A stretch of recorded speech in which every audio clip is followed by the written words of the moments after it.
भाई और बहनों, मिलिए यूकी से, एक बेहद पावरफुल मेज।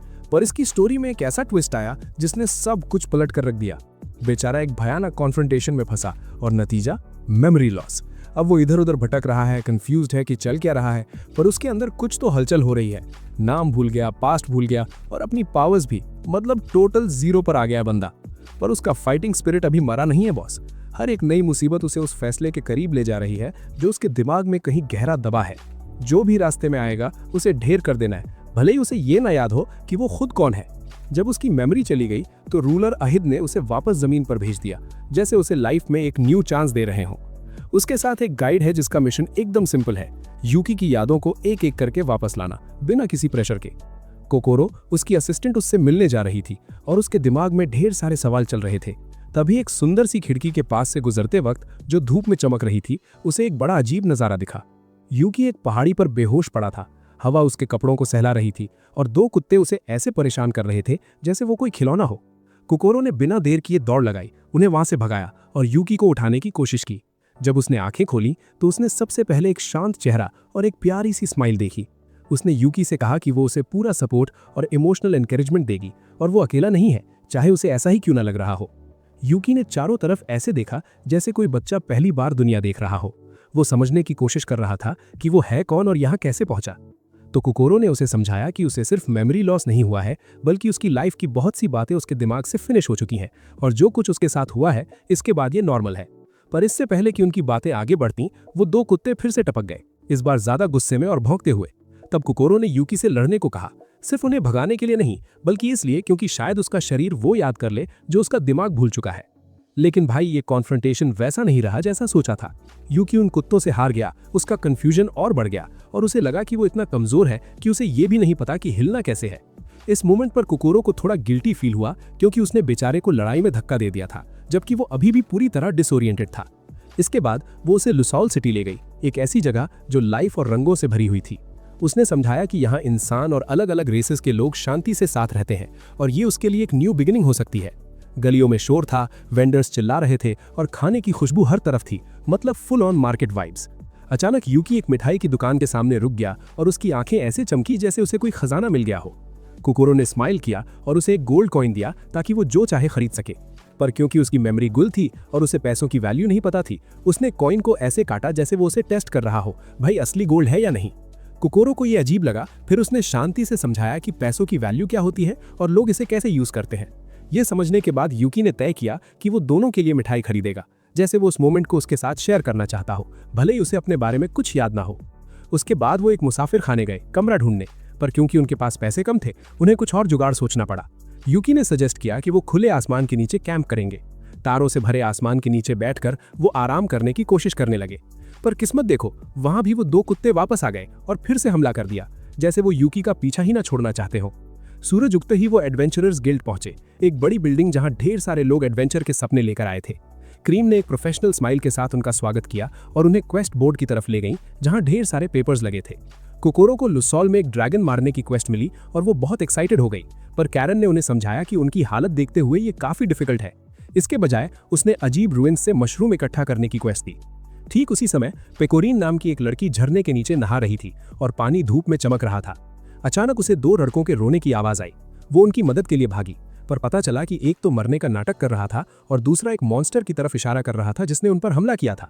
लेकिन जैसे ही वो मदद के लिए गई, उन्होंने मौका देखकर उसकी तलवार चुरा ली और वहां से 9-2-11 हो गए। वो बेचारी उनके पीछे भागी, जबकि वो दोनों लड़के घेटो रुइंस के पास एक झाड़ी में छुप गए। वो वहां से बचने की कोशिश ही कर रहे थे कि अचानक वहां कुछ अजीब होने लगा। थोड़ी देर बाद कोकोरो और यूकी भी उन रुइंस में पहुंच गए और वहां का सन्नाटा थोड़ा डरावना यानी अनसेटलिंग लग रहा था। उन पुराने पत्थरों और गिरती दीवारों के बीच शुरू होती है इनकी मशरूम हंटिंग। काफी देर ढूंढने के बाद उन्हें वहीं कहीं पेकोरीन मिल गई, पर बेचारे की हालत एकदम खस्ता थी। चेहरे पर साफ लिखा था कि भूख के मारे जान निकल रही है। अब हमारे हीरो और कोकोरो इतने भी निर्दयी नहीं थे, तो उन्होंने तुरंत फैसला किया कि जो मशरूम्स उन्होंने जमा किए हैं उन्हें रोस्ट करके उसे खिला दिया जाए। आग ठंडी ठंडी चटक रही थी और शहर अभी भी अपनी जगह था, पर सुकून कहाँ मिलने वाला था। अचानक एक अनजान मैग ने एक ऐसा स्पेल मारा कि एक विशाल रिबेलियस मशरूम यानी एक शैतानी मशरूम जिंदा हो गया। जमीन कांपने लगी जब वो आग की तरफ बढ़ा और पेकोरीन पर ताबड़तोड़ हमला यानी वायलेंट अटैक शुरू कर दिया। पेकोरिन ने उनसे कहा कि वो पीछे हट जाएं ताकि उन्हें चोट न लगे, पर यूकी और कोकरो ने ठान लिया था कि वो उसे अकेला नहीं छोड़ेंगे। भले ही पेकोरिन ने सिचुएशन संभाल रखी थी, पर हमारे दो दोस्तों की वजह से उसे थोड़ी इंटरफियरेंस फील हो रही थी। तभी सीन में ट्विस्ट आता है। जैसे ही वो मशरूम कोकरो को स्टैब करने वाला था, यूकी की आंखों के सामने पुरानी धुंधली यादें बिजली की तरह कौंधी, पर वो यादें सुपरचार्ज थीं। अचानक उसे महसूस हुआ कि उसके अंदर से एनर्जी फट रही है और उसने बिना हिचकिचाए उस अटैक को रोक दिया। उसके शरीर से एक अजीब सा मैजिकल ऑरा निकलने लगा, इतना ब्राइट और पावरफुल कि पेकोरिन की ताकत भी नेक्स्ट लेवल पर पहुंच गई। फिर क्या था, पेकोरिन ने पूरी मशरूम आर्मी को अकेले ही ढेर कर दिया, एकदम फुल कॉन्फिडेंस और फोर्स के साथ। जंग खत्म होने के बाद जब वो लोग क्वेस्ट पूरी करने के लिए सबसे बड़े मशरूम जमा कर रहे थे, पेकोरिन को एक नन्हा सा मशरूम मिला और भाई उसने बिना सोचे समझे उसे निगल लिया। अगली ही पल वो बेहोश होकर गिर पड़ी। बेचारी का पेट तो भरा नहीं, पर सिस्टम जरूर हैंग हो गया। इसी रास्ते में उन्हें कोक और चार्ली मिले जो मशरूम से घिरे हुए थे, पर किस्मत अच्छी थी कि अचानक कौओं का एक झुंड आया और उन्हें उस मुसीबत से बचा लिया। गिल्ड वापस लौटते वक्त यूकी ने पेकोरिन को अपनी पीठ पर लादा, यानी कैरिड ऑन हिज बैक, और बिना किसी शिकायत के शांत ढंग से चलता रहा। जब उसे थोड़ा होश आया तो उसने इतने प्यार से केयर करने के लिए उसे थैंक यू बोला और उसकी आवाज में सच्ची ग्रैटिट्यूड साफ झलक रही थी। अगले दिन कोकरू ने देखा कि यूकी कोर्टयार्ड में तलवार चलाने की प्रैक्टिस कर रहा है। उसके मूवमेंट्स एकदम सिंपल थे, पर उनमें एक अलग ही डिटर्मिनेशन थी। कोकरू की नजरों में उसका ये चाइल्डिश बिहेवियर बहुत प्यारा लग रहा था, जैसे वो किसी को अपनी जिंदगी फिर से शुरू करते हुए देख रही हो। ब्रेकफास्ट के वक्त कोकरू ने पेकोरिन की हालत को लेकर अपनी चिंता जताई, क्योंकि जाते वक्त वो काफी अफेक्टेड लग रही थीं। उसने ये भी कहा कि उन्हें पैसे कमाने के और नए रास्ते ढूंढने होंगे ताकि वो बिना किसी टेंशन के अपने रास्ते पर आगे बढ़ सके। तभी बगल में एक अजीब सा मर्चेंट बैठा था जो उनकी बातें चुपके से सुन रहा था। वो बीच में कूद पड़ा और बताया कि अगर वो अपनी खुद की गिल्ड बनाते हैं तो यूनियन उन्हें रहने के लिए घर दे सकता है। और भाई यहीं से उनके दिमाग में एक नए फ्यूचर का आइडिया चमक गया। दूसरी तरफ पेकोरिन की आंख एक स्टेबल यानी तबेला जैसी जगह खुली। थोड़ी ताकत वापस आते ही उसने फैसला किया कि वो अपनी चोरी हुई तलवार को ढूंढ कर रहेगी, क्योंकि उसके बिना वो खुद को अधूरा महसूस करती थी। उसे क्या पता था कि चार्ली और आकिनो शहर में है और उस तलवार को जल्दी से बेचकर मोटा पैसा छापने की प्लानिंग कर रहे हैं। इधर शहर में यूकी और कोकरो काम की तलाश में भटक रहे थे। जब उन्होंने देखा कि एक बड़े स्क्वायर में भारी भीड़ जमा है तो वो देखने पहुंचे कि मामला क्या है, वहां क्या चल रहा था। पेकोरिन एक ईटिंग कॉन्टेस्ट में हिस्सा ले रही थी और ऑडियंस उसे चीयर करते हुए हंस रही थी। वो ऐसे खाना ठूस रही थी जैसे खाना भी कोई जंग हो जिसे उसे जीतना ही है। सबको बड़ी आसानी से पीछे छोड़ दिया उसने। लोगों को समझ आने लगा था कि ये लड़की कोई आम इंसान नहीं है और उसके साथ आने वाले दिन बहुत ही स्ट्रेंज और एडवेंचरस होने वाले हैं। तभी अकीनो और चार्ली दिखाई दिए और पेकोरिन कैश प्राइज की परवाह किए बिना उनके पीछे दवा लाकर भागी। कोकरो और यूकी भी उनके पीछे हो लिए और अचानक उनका सामना एक वाइल्ड बोर जैसे मॉन्स्टर से हुआ। पेकोरिन ने तुरंत उससे भिड़ने का फैसला किया, बिना ये जाने कि वो मॉन्स्टर कैरल नाम की मेज के कंट्रोल में है, जिसने उसे एक्स्ट्रा पावर दी थी। फिर भी पेकोरिन ने उसे ढेर करके रुइंस में पटक दिया। उन्हें वहां वो सुअर और कैरल दोनों मलबे में बेहोश मिले, तो उन्होंने उनके होश में आने का इंतजार किया। जैसे ही कैरल की आंख खुली, कोकरो ने अपना इंट्रोड्यूस दिया और समझाया कि उन्होंने उसे मॉन्स्टर के बगल में बेहोश पाया था। रही बात हमारी भोली पेकोरिन की, उसे बिल्कुल नहीं पता था कि कैरल ही वो मेज है जो उस बला को वहां लाई थी, तो उसने बड़े प्यार से उसका स्वागत किया। पर कैरल बेचारी तब चिढ़ गई जब पेकोरिन ने गरम चम्मच उसके मुंह में ठूसने की कोशिश की। वो लड़खड़ाते हुए खड़ी हुई और जब यूकी ने मदद करनी चाहिए तो उसने उसे धक्का दे दिया और गुस्से में बोली कि उसने कभी मदद मांगी ही नहीं थी। फिर वो बेचारी वहां से निकल ली, अपने आप से काफी चिड़ी हुई, क्योंकि जिस बंदे को उसे खत्म करना था उसी ने उसकी इतनी केयर की थी। उसे तो ये भी समझ नहीं आ रहा था कि वो खुद को पेकोरिन नाम से क्यों बुला रही है, जबकि वो जानती थी कि ये उसका असली नाम नहीं है। और अंदर ही अंदर उसने कसम खाई कि जैसे ही पहला मौका मिलेगा वो इसका कांटा निकाल देगी। एक पेड़ के पीछे छुपते हुए उसे याद आया कि पेकोरिन ने कहा था कि उसकी तलवार गायब है और वो उसके लिए बहुत ज्यादा कीमती चीज थी। ठीक उसी पल उसने पास ही काकी और चार्ली को देखा और भाई पेकोरिन की वही तलवार उन्हीं के पास थी। तभी अचानक एक ड्रैगन प्रकट हुआ और उन्हें लपक कर ले गया और इसी ने कैरल को पेकोरिन के करीब पहुंचने का परफेक्ट चांस दे दिया। तो वो वापस उसके पास गई और मदद ऑफर की ताकि पेकोरिन ने जो काइंडनेस दिखाई थी उसका बदला चुका सके। पेकोरिन ने उसे बताया कि उसे एक बीमार आदमी तक दवा पहुंचानी है, तो कैरल ने पूछा कि उसकी पहचान क्या है। उसने जवाब दिया कि उसके पास एक बड़ी सी तलवार है और फिर अचानक उसे याद आया कि उसे तो एक विशाल ड्रैगन उठाकर ले गया है। उस पॉइंट पर कोकरो को क्वेस्ट बोर्ड पर लगा वो नोटिस याद आया जिसमें एक ऐसे ड्रैगन का जिक्र था जो खजाने की तरफ खिंचा चला आता है, और कैरल ने कंक्लूजन निकाला कि पक्का वो तलवार देखकर ही आया होगा। पेकोरिन को डर लगने लगा कि कहीं आकिनो और चार्ली के साथ कुछ बुरा ना हो गया हो, क्योंकि तलवार उन्हीं के पास थी और उसने उन्हें बचाने का फैसला किया। तो कैरल उन्हें ड्रैगन की गुफा तक ले गई और फिर बोल दी कि भाई मैं इससे आगे नहीं जाने वाली। भले ही उसका इरादा उन्हें धोखा देने का था, पर पेकोरिन ने उसे इतने सच्चे दिल से थैंक यू बोला कि बेचारी थोड़ा शर्मा गई। कैरल के जाने के बाद ग्रुप ने उस ड्रैगन को देखा। तलवार उसके मुंह में थी और वो दोनों चोर उसकी पूंछ के अंदर फंसे हुए थे। मतलब क्या ही किस्मत है इनकी। तभी हमारा हीरो यूकी एंट्री मारता है और ड्रैगन के सामने अपना चोला लहराकर उसका ध्यान भटकाने लगता है, जबकि पेकोरिन उन चोरों को तसल्ली दे रही थी कि वो उन्हें बचा लेगी।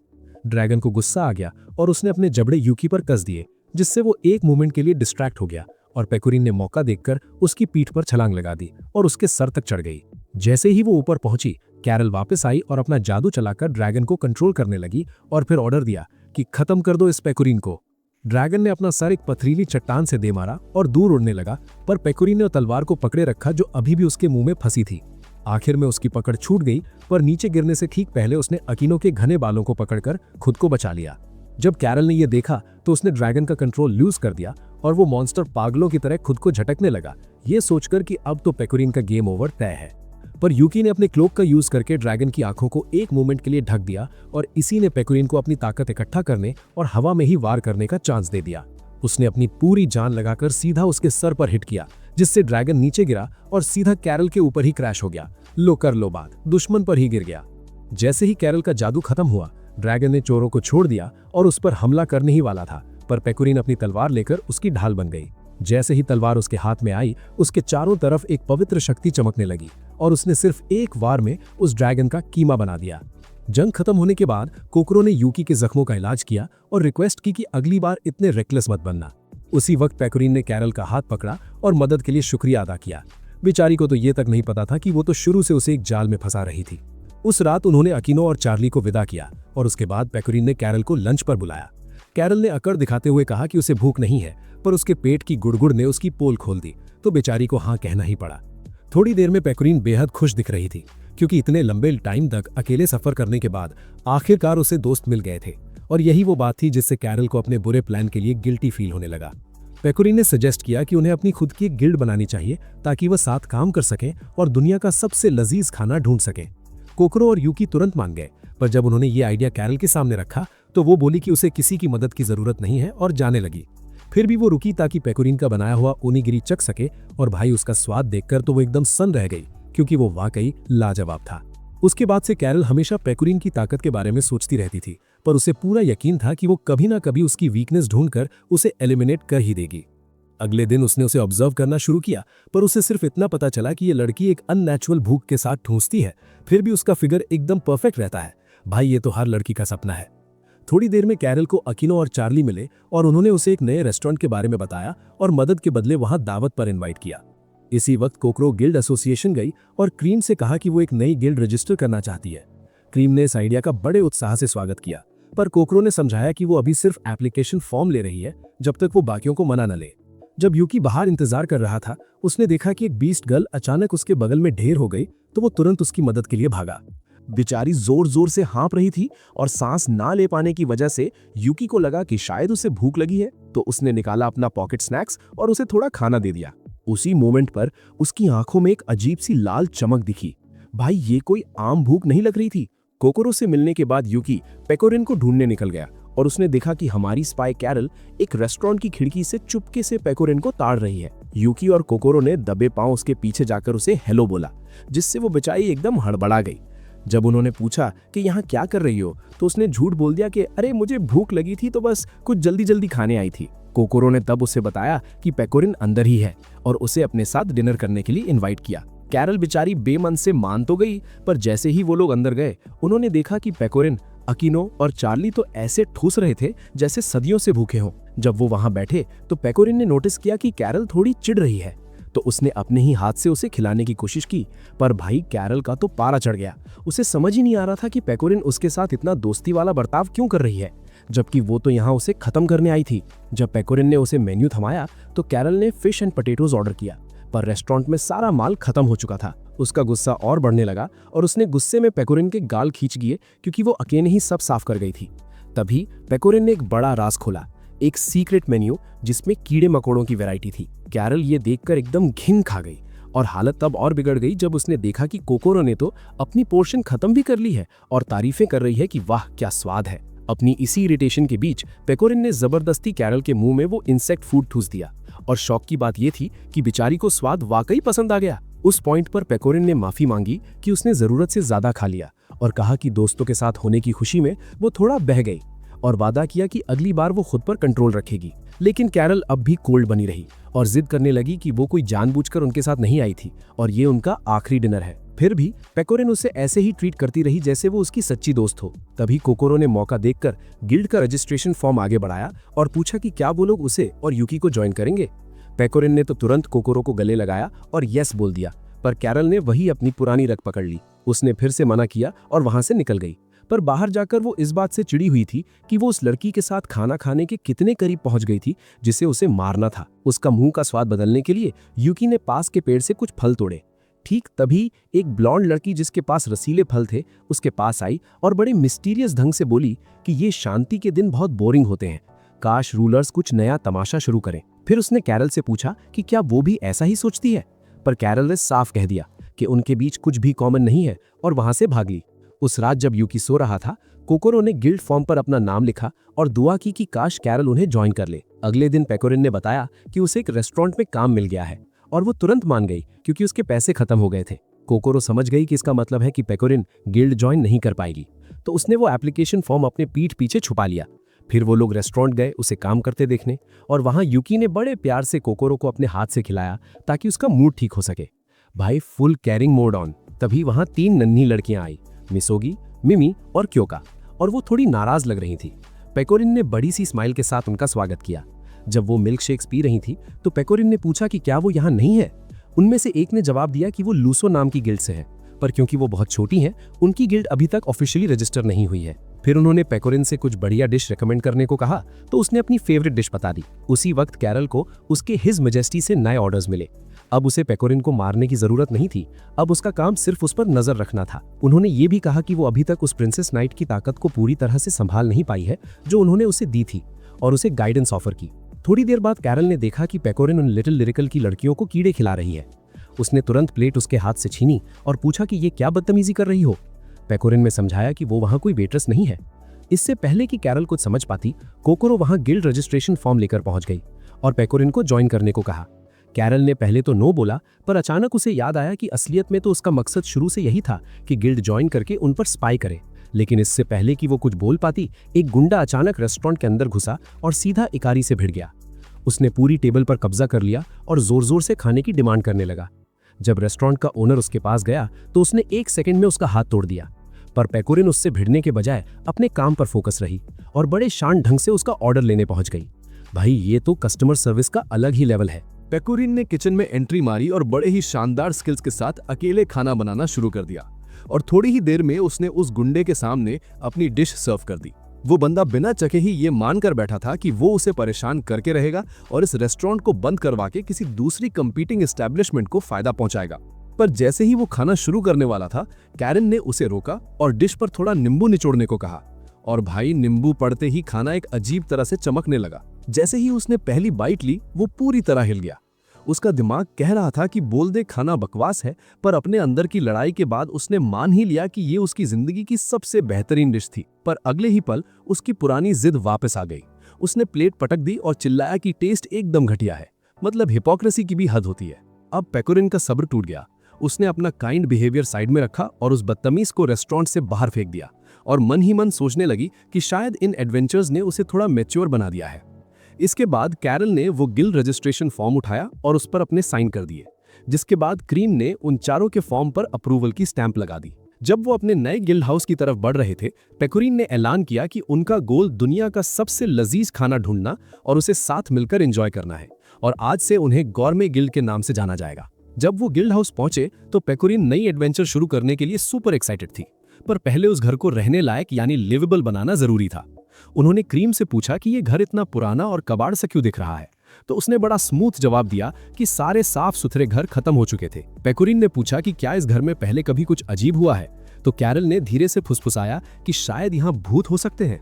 कैरल की टेंशन देखने लायक थी, पर पेकोरिन ने कहा कि टेंशन की कोई बात नहीं है, भूत भी हमारे साथ डिनर ज्वाइन कर सकते हैं। भाई ये लड़की अलग ही लेवल की चिल है। खैर, जंगल में रहने से तो ये घर फिर भी बेहतर था। हालांकि कोकोरो ने सजेस्ट किया कि उन्हें इसे साफ और ऑर्गेनाइज करना चाहिए। सफाई करते करते अचानक पेकोरिन टेंशन में आ गई और बोली कि इस घर में एक बहुत ही सीरियस फ्लॉ यानी कमी है। सब इकट्ठा हुए और पूछा कि भाई क्या हुआ, तो उसने जवाब दिया कि इस घर में एक भी डाइनिंग टेबल नहीं है। किरिल ने कहा कि मार्केट से खरीद लेते हैं, पर पेकोरिन ने समझाया कि उनका गोल साथ बैठकर खाना है और टेबल उस सपने का सबसे जरूरी हिस्सा है, तो वो कोई रैंडम टेबल नहीं ला सकते। इसलिए उसने खुद अपने हाथों से एक परफेक्ट टेबल बनाने का फैसला किया। थोड़ी ही देर में उसने लकड़ी काटना शुरू कर दिया और कैरल बेचारी हैरानी से उसे देखती रह गई। इस बीच कोकोरो कैरल के पास आई और उसे सफाई जारी रखने को कहा, जबकि वो खुद घर के जरूरी सामान खरीदने निकल गई। कोकोरो के जाने के बाद कैरल ने घर का कोना कोना और हर दरार चेक की ताकि घर इंसेक्ट से फ्री रहे, और काम खत्म करके वो बाथरूम की टाइल्स चमकाने लगी। उधर कोकोरो शहर गई टेबल वेयर खरीदने, पर उसे पता चला कि उसके पास पैसे कम पड़ रहे हैं। तभी शियोरी नाम की एक ब्लॉन्ड लड़की ने उसे बताया कि मार्केट के प्राइसेस हमेशा हाई रहते हैं और बार्गेनिंग करना पॉसिबल है। इनकी बात पूरी होती उससे पहले ही शियोरी ने नोटिस किया कि उसका एक बंदा एक घोड़े के कंट्रोल में आ गया है, तो वो तुरंत बीच में कूदी और सिचुएशन को हैंडल किया। इसके बाद उस लड़की ने अपना इंट्रो दिया एज सैरन, और कोकोरो ने बताया कि वो एक मेड की तरह काम करती है। शियोरी ने सैरन से कहा कि कोकोरो सामान खरीदने आई है और उसे घर तक सामान पहुंचाने में मदद चाहिए होगी, तो सैरन ने अपनी कैरेज में सामान ले जाने का ऑफर दिया। घर की तरफ जाते वक्त दोनों को महसूस हुआ कि उनमें कुछ कॉमन है, यानी दोनों ही किसी और की सेवा करते हैं। कोकोरो ने कहा कि वो किस्मत वाली है क्योंकि उसका मास्टर बहुत काइंड है। सैरन ने बात आगे बढ़ाई और बताया कि वो काफी वक्त से शियोरी के साथ है और शियोरी कभी पैलेस नाइट्स की वाइस कमांडर हुआ करती थी, पर उसने वो रुतबा छोड़ दिया ताकि ऑर्फन्स की मदद कर सके। सैरन उसकी दयालु फितरत से इतनी इंप्रेस हुई कि उसने हमेशा उसके साथ रहकर मदद करने का फैसला कर लिया। ये सुनकर कोकोरो का दिल भर आया और उसने दुआ की कि एक दिन उसका और यूकी का रिश्ता भी ऐसा ही हो जाए। जब वो दोनों बातों में मगन थे, अचानक उन्हें एहसास हुआ कि वो जंगल में रास्ता भटक गए हैं और डर उनके अंदर घर करने लगा। कोकोरो ने शांति से कहा कि आसपास मॉन्स्टर्स हो सकते हैं, पर सैरन ने अपना आपा खो दिया और अपने गधे को फुल स्पीड में आगे भगाया। अंजाम ये हुआ कि वो ठोकर खाकर मुंह के बल गिरी और कोकोरो उसके पीछे भागी, पर गधा सामान लेकर 9-2-11 हो गया। अब बेचारियों के पास न पैसे बचे, न रास्ता पता था, और ऊपर से हमले का खतरा मंडरा रहा था। अचानक उन्हें पेड़ों के पीछे एक जानवर छिपा हुआ दिखा, तो कोकोरो ने सजेस्ट किया कि इसे पकड़ते हैं और अपनी गाड़ी खिंचवाते हैं। पर जैसे ही उसने रस्सी फेंकी, वो जानवर इंसानों की भाषा में बोलने लगा और दया की भीख मांगने लगा। थोड़ी गुफ्तगू के बाद उस लामा ने अपना इंट्रो दिया एज रेम्ट और बताया कि वो जंगल के पीछे अजाबित नाम के एक फार्म पर काम करती है। भाई, गधा सामान लेकर भाग गया और अब एक बोलने वाली लामा मिल गई है। जब उन्होंने समझाया कि हुआ क्या था, तो रेम्ट ने ऑफर किया कि वो गधे की जगह कैरेज खींच लेगी। भाई, ये लामा तो काफी हेल्पफुल निकली। इधर घर पर कैरल ने बाथरूम की सफाई खत्म कर ली थी और जब वो बाहर आई तो देखा कि पेकोरिन अभी भी उस डाइनिंग टेबल पर ही जुटी हुई है। इसके बाद वो अंदर गईं और यूकी से विंडो साफ करने में मदद मांगी। वो दोनों बातें कर रहे थे कि कैसे घर आपके दिमाग या थॉट्स को थोड़ा डिसऑर्डर्ड यानी उलट पुलट कर देता है और कैसे इसकी सफाई उनके लिए एक न्यू बिगिनिंग होगी। तभी अचानक कैरल ने अपने पैर के नीचे एक कीड़ा देखा। वो एकदम हड़बड़ा गई और उसने चेयर उठाकर फेंक दी, जिस वजह से यूकी नीचे गिरा और उसका सर फट गया। बेचारा होश आने से पहले ही फिर बेहोश। यूकी की आंख एक बार फिर वर्ल्ड ऑफ द रूलर्स में खुली। जब वहां उसके शरीर की मरम्मत चल रही थी तो उसे बताया गया कि गिरने की वजह से उसका कनेक्शन टूट गया था, और फिर उसने अपने पिछले कुछ दिनों के डेवलपमेंट्स के बारे में बात की। उसे ये भी बताया गया कि उसके सारे दोस्त इस दुनिया के राज से जुड़े हुए हैं और हर एक की अपनी प्राइवेट स्ट्रगल्स हैं जिनसे उसे लड़ना होगा, खासकर कैरल यानी कैरल के लिए। फिर उसे वार्न किया गया कि वो सावधान रहे क्योंकि उसका दुश्मन अब उसके वजूद से वाकिफ हो चुका है, और उन्होंने ये भी ऐड किया कि सही वक्त आने पर कोई उसकी मदद के लिए जरूर आएगा। फिर यूकी की आंख असली दुनिया में खुली और कैरल उसे सही सलामत देखकर फूली नहीं समाई, डिलाइटेड। इसके बाद वो बाहर गए तो देखा कि पेकोरिन ने डाइनिंग टेबल तैयार कर लिया है।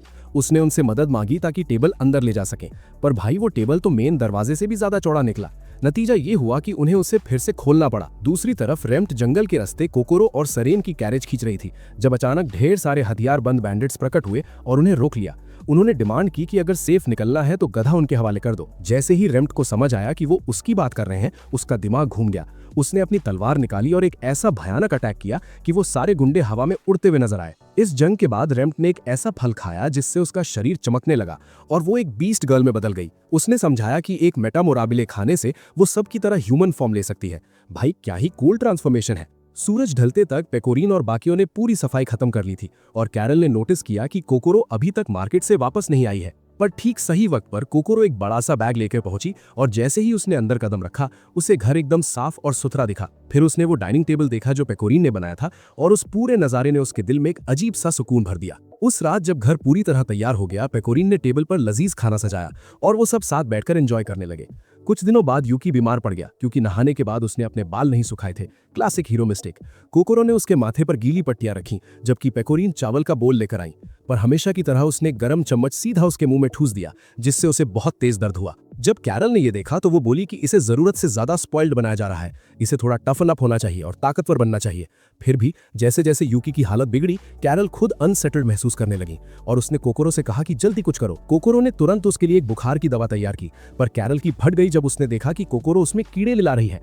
वो भागी भागी किचन में गई तो वहां देखा कि पेकोरीन भी दलिया में कीड़े डाल रही हैं।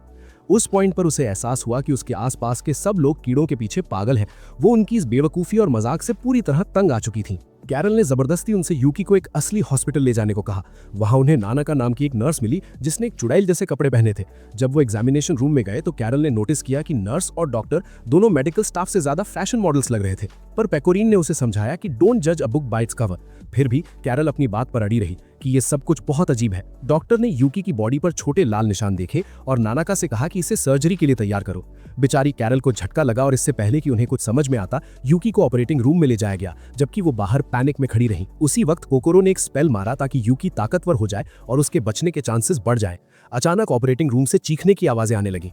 थोड़ी देर बाद उन्हें एक दुबला पतला सा बंदा दिखा जो बहुत डरा हुआ लग रहा था।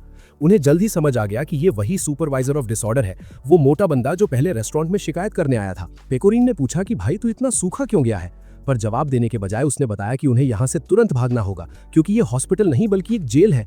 फिर वो भाग गया और लड़कियां यूकी को बचाने का प्लान सोचने लगीं, पर तभी फिर से चीख सुनाई दी। थोड़ी देर बाद उन्होंने देखा कि एरिको नाम की एक डीमन गर्ल उसे घसीटकर वापस जेल ले जा रही है, ये कहते हुए कि उसके पास उसे सुधारने का वक्त नहीं है क्योंकि उसे अपना सोलमेट ढूंढना है। हमारी गोरमे गिल्ड की लड़कियां अब फुल टेंशन मोड में हैं। उन्होंने नानाका से बड़ी बेचैनी यानी एंजाइटी के साथ पूछा कि क्या हमारा यूकी भाई ठीक है, पर नानाका ने सीधा साधा गेट आउट बोल दिया और उन्हें वहां से निकलने को कह दिया। अब बेचारियां क्या करती, वो वापस रेस्टोरेंट लौटी और कोकोरो का मुंह ठीक करने के लिए उसे एक बढ़िया दावत खिलाने ले गईं। पर उधर हॉस्पिटल के दूसरी तरफ मामला कुछ और ही चल रहा था। एरिको मैडम हॉस्पिटल से निकलकर शहर की गलियों में निकल पड़ी अपने सोलमेट की तलाश में। उसे वो पुराना पल याद आया जब वो सड़क पर भूखी थी और कैसे हमारे भोले भाले यूकी ने बड़े प्यार से उसे एक राइस बॉल यानी ओनिगिरी दिया था।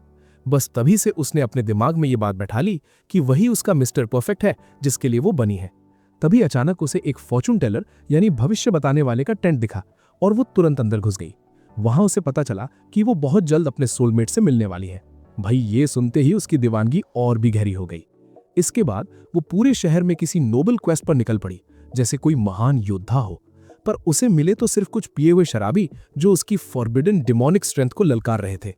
फिर क्या था, उसने उन सब की ठुकाई की, उनका खजाना लूट लिया और ऐलान किया कि इनमें से कोई भी उसका सोलमेट होने के लायक नहीं है। घंटों भटकने के बाद वो थोड़ी डिप्रेस्ड हालत में हॉस्पिटल लौटी और बिना किसी वजह के सीधा यूकी के कमरे की तरफ चल दी। जब यूकी की आंख खुली तो उसने देखा कि एरिको का चेहरा उसके एकदम पास था, मतलब पर्सनल स्पेस की तो वाट लगी पड़ी थी। उसकी चमकती लाल आंखें देखकर यूकी बेचारा हाँफने लगा। डर के मारे उसकी हालत खराब थी। अगले दिन गोरमे गिल्ड की लड़कियां अपने घर में जागी और ब्रेकफास्ट के बाद उन्होंने तय किया कि वो यूकी का हालचाल लेने जाएंगी। पेकोरीन को लग रहा था कि यूकी पक्का उसके हाथ का लजीज खाना मिस कर रहा होगा, पर बेचारी को क्या पता था कि यूकी वहां एरिको की ऑब्सेशन की वजह से साइकोलॉजिकल ट्रॉमा झेल रहा है। थोड़ी देर में लड़कियां हॉस्पिटल पहुंची तो देखा कि बाहर भारी भीड़ जमा है। उन्होंने डॉक्टर से पूछा कि यह हंगामा क्यों है, तो उन औरतों ने बताया कि कल एक नर्स ने उनकी पिटाई की और उनका खजाना लूट लिया। ठीक उसी मोमेंट पर एरिको ने खिड़की से अपनी एक्स यानी कुल्हाड़ी फेंकी जो सीधा लड़कियों के पैरों के पास आकर गिरी और उन्हें चुप रहने का ऑर्डर दिया क्योंकि उसका सोलमेट आराम कर रहा था। भाई ये तो फुल यंडरे वाइब्स है।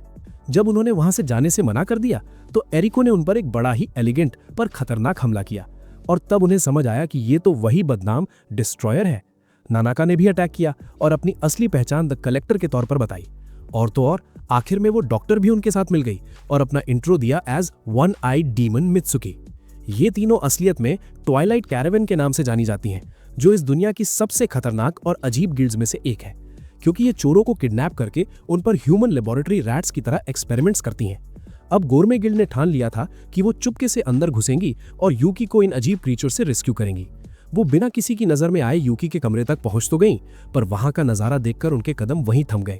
उन्होंने देखा कि एरिको बड़े प्यार से यूकी की केयर कर रही है। बाहर से ये सब देखते हुए उनकी तब फट गई जब एरिको ने एक कर्स्ड एंगेजमेंट रिंग निकाली और उसे यूकी को पहनाने का फैसला किया, ताकि वो उसके साथ अपनी प्राइवेट अम्यूजमेंट पार्क जर्नी का मजा ले सके। मतलब अब तो शादी की तैयारी शुरू। लड़कियों ने तय किया कि इससे पहले कि बहुत देर हो जाए उन्हें इसे रोकना होगा। उन्होंने कोकोरो से एक अजीब सा स्पेल कास्ट करने को कहा, जिससे पूरे एरिया में पर्पल स्मोक यानी बैंगनी धुआं फैल गया। धुएं की वजह से एरिको का ध्यान भटक गया, तो वो इन्वेस्टिगेट करने के लिए कमरे से बाहर निकली और इसी मौके का फायदा उठाकर पेकोरिन और कैरल तुरंत अंदर घुस गए। पर भाई जैसे ही वो यूकी को अपने साथ खींचने की कोशिश कर रहे थे, अचानक उन्हें एहसास हुआ कि वो किसी अजीब सी जगह पर है जहां एरिको और मित्सुकी हर तरफ से उनके करीब आ रही थी। एकदम लास्ट मोमेंट पर कैरल ने खुद को एज अ डायवर्जन पेश किया, जबकि पेकोरिन ने यूकी को खिड़की से बाहर धक्का दे दिया, जहां बेचारा कोकोरो नीचे उसका इंतजार कर रही थी। जब पेकोरिन कैरल को बचाने के लिए पीछे मुड़ी तो उसने देखा कि मित्सुकी ने उसे पहले ही दबोच लिया है और कैरल ने उसे इशारा किया कि वो उसके बिना ही भागती रहे। और इस तरह कैरल पीछे छूट गई, जबकि बाकी लड़कियां यूकी को एक रियल डॉक्टर के पास ले गईं, जिसने उन्हें बताया कि कुछ दिनों के आराम के बाद वो एकदम फिट हो जाएगा। उसने उन्हें यह भी इन्फॉर्म किया कि मित्सुकी उतनी भी बुरी नहीं है जितना वो शुरुआत में समझ रहे थे। चलो थोड़ा सुकून तो मिला। क्लिनिक के इस विजिट के बाद सबको थोड़ा रिलीव्ड फील हुआ और डॉक्टर की बातों पर भरोसा करते हुए उन्होंने तय किया कि जब मामला थोड़ा ठंडा हो जाएगा तो वो कैरल को वापस लेने आएंगे। अगले दिन कैरल अकेली घर लौटी और सीधा सोने चली गई। उसके अगले दिन जब वो जगी तो पेकोरिन ने पहले से ही सबके लिए ब्रेकफास्ट तैयार कर रखा था, पर कैरल को तो ये भी याद नहीं था कि वो हॉस्पिटल से वापस कब आई है। मतलब मेमोरी एकदम हैंग हो गई थी बेचारी की। खाना खाते वक्त पेकोरिन ने कहा कि उन्हें कैरल की वापसी का जश्न मनाना चाहिए और बताया कि उसने पहले ही उन्हें एक फूड रिलेटेड क्वेस्ट के लिए रजिस्टर कर दिया है। क्वेस्ट में उन्हें डेली पे और सीजनिंग्स के पूरे सेट के बदले कुछ खास मसाले इकट्ठा करने थे। कैरल ने तुरंत अनाउंस कर दिया कि वो कोई फिजिकल लेबर यानी मेहनत मजदूरी नहीं कर सकती और वो इस मिशन से बाहर रहेगी। पर तभी पेकोरिन रोना शुरू कर दिया, क्योंकि वो अपने पहले टुगेदर क्वेस्ट के लिए बहुत एक्साइटेड थी। जब कैरल ने सबका ऐसा रिएक्शन देखा तो आखिरकार उसने प्रेशर के सामने घुटने टेक दिए और बेमन से उनके साथ जाने के लिए राजी हो गई। थोड़ी देर में सब तैयार होकर निकल पड़े और पेकोरिन सबसे ज्यादा एक्साइटेड थी। लगभग 12 अलग अलग एनवायरनमेंट से गुजरने के बाद उन्होंने कैंप लगाने का फैसला किया और कैरल को जबरदस्ती मछली पकड़ने के लिए भेज दिया गया। भले ही उससे एक भी मछली नहीं फंसी, पर वो कोशिश करती रही, क्योंकि वो जानती थी कि अगर वो फेल हुई तो वो लोग उसे इंसेक्ट्स यानी कीड़े मकोड़े खिला देंगे। भाई ये डर बहुत भयानक है। रात को उसने आखिरकार हार मान ली तो कोकोरो ने कहा कि वो सब्जियों और मेंढकों का सूप बना सकते हैं। ठीक उसी पल यूकी ढेर सारे मेंढक लेकर पहुंच गई और कैरल पैनिक में चीखने लगी कि आज से मैं वेजिटेरियन बन रही हूँ। शुक्र है पेकोरिन एकदम बढ़िया पका हुआ बर्ड मीट लेकर लौटी और उन्हें वो डिनर दिया जिसके वो वाकई हकदार थे। खाना खाते वक्त उन्होंने नोटिस किया कि कोकोरो ने एक अजीब सा फल पकड़ा हुआ है और पेकोरिन ने बताया कि ये उन्हीं परिंदों के साथ आया था जो वो थोड़ी देर पहले लाई थी।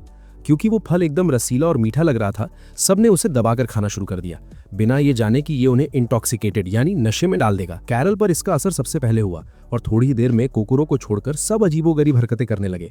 जब सब सो गए तो कोकोरो पूरी रात जागकर उन पर पहरा दे रही थी और वो बहुत खुश थी कि उसे इतने प्यारे और वंडरफुल लोग मिले हैं।